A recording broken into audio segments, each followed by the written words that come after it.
Hello दोस्त, नमस्ते, प्रणाम। मैं हूँ आपकी संगीत दुनिया 1984। आज आप लोगों के बहुत ही प्यारा सा एक हवन गीत लेके आई हूँ। आशा करती हूँ कि यह हवन गीत आप लोगों को बहुत ही पसंद आएगी। आप पसंद आए तो लाइक शेयर सब्सक्राइब जरूर करें।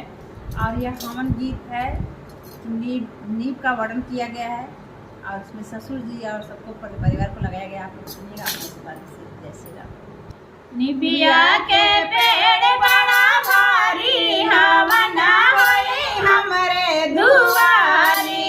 निबिया के पेड़ बड़ा भारी हवन होई हमरे दुआरी।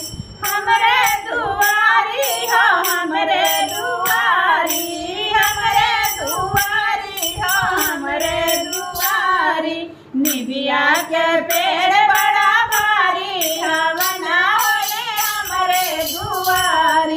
निबिया के पेड़ बड़ा भारी हवन होए हमरे दुआरी।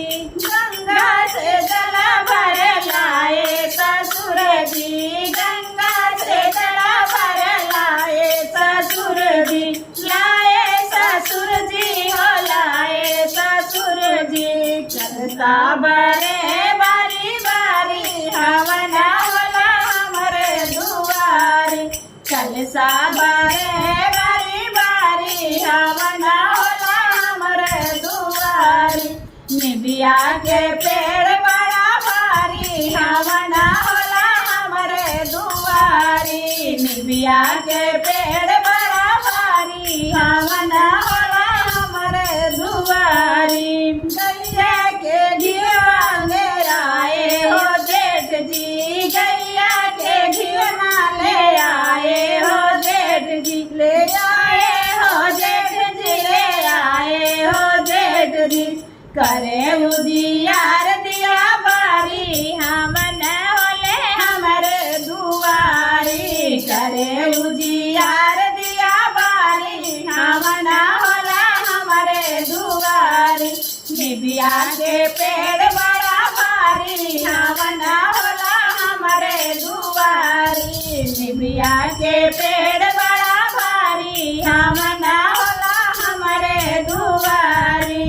लाल चुनरिया ले आए देवर जी। लाल चुनरिया ले आवे देवर जी। ले आए देवर जी। ले आए देवर जी। ले आए देवर जी। ले आए देवर जी।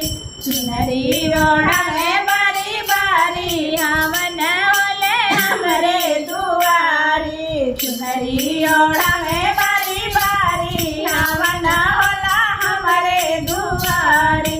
निबिया के पेड़ बड़ा भारी हवन होला हमरे दुआरी। निबिया के पेड़ बड़ा भारी हवन होला हमरे दुआरी।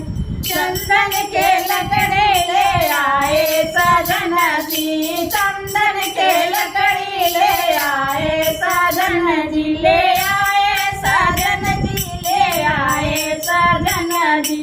फुलवा सजावे नंद रानी हवन होले हमरे दुआरी।